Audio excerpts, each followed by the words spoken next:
we did play in Chene Park. The last time may have been the late '80s, early '90s. I'm not sure. Maybe even in the early 2000s. I don't remember.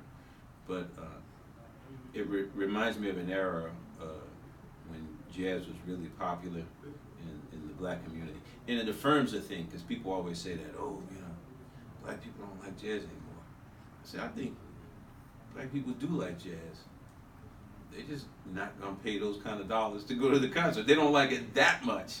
But when we come here and we have this park, this free concert for the people show up en masse, and they love it. I mean, they just not here just to sit in the rain. It's just I love the energy here. I love the energy. I mean, it's because Detroit's a classic old jazz town. A lot of great players come from here, and anywhere that you have a lot of great players or composers coming from a place is because the culture is great, and great culture creates great players. So Detroit is one of these special places, and I'm happy to be here. Now that you've seen Chene Park and the covering, the big white tarp that, everything that's on top of it, and there's like a special blue drink there's a special, like you said, energy that's here. What do you see when you first come in and pull up to Chene Park? Yeah, we don't pay attention to architecture really.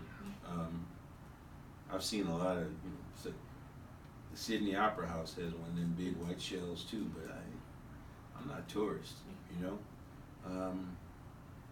If it had this grand architecture and the vibe in the place was sterile, I wouldn't dig it. I mean, we don't need that big. It could be nothing. It could be a big tent. It doesn't. We don't. If the people are here and we play with an energy that they appreciate, it really the accoutrements don't really matter to me. I don't care about any of that. It is nice. I mean, when we were driving up, I saw the big tent. I said, "Oh yeah, man, there goes Chene Park." I mean, I know it. It's a Detroit institution, so. But yeah, for me, it's all about communicating directly to the people. It's not about the venue where we do it. And then just overall, like you were saying about Detroit being, there's an energy, there's a love for good and quality music. You thrive off of that, correct? Well, the energy is special.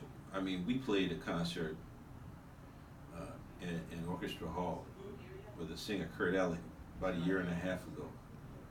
Man, it was like Friday night fights up in there.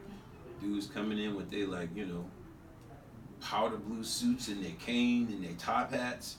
I was like, man, we're gonna have the vibe tonight. And I don't think Kurt ever experienced that. He's like, really? I said, man, wait till you feel the energy in this room tonight. And man, yeah, it don't get no better than that. That was rocking. But Detroit's a blue collar town.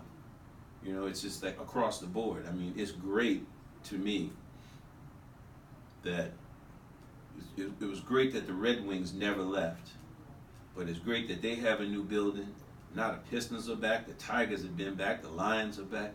The city, those kind of things are emblematic of a certain kind of energy, and all of the stuff that comes with that. Now there's a revitalization of the downtown area. There's an empty lot where 30,000 apartments are going or something like that, or 3,000. I don't remember the number, but there's a buzz in the air.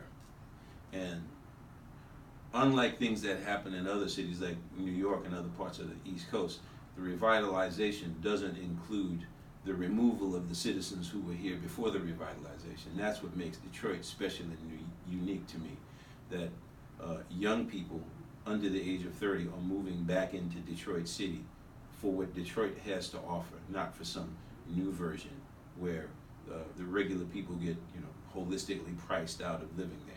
So I mean, I'm digging it. I mean, I came here 2 years ago when it just started cracking, and I was like, man, this is the most exciting city in America. And I mean it when I meant it when I said it. I mean it now. It's just there's a vitality that's happening here that belies all the anger and the cynicism and the pessimism that is existing in the country politically right now. So, I mean, you can, a lot of people tend to look at a specific moment in time and say, we have all of these norms that are being abrogated. There's all this, the country can't recover. But look at what Detroit's doing.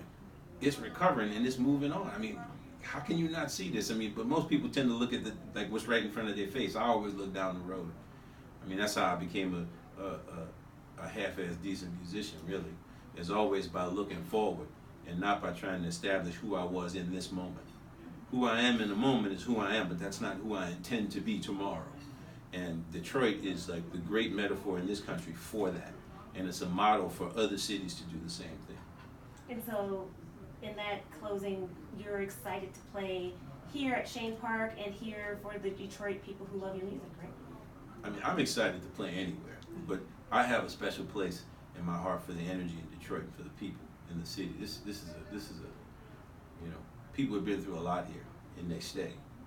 It's beautiful. It's great. Perfect. Thank All you right. so much.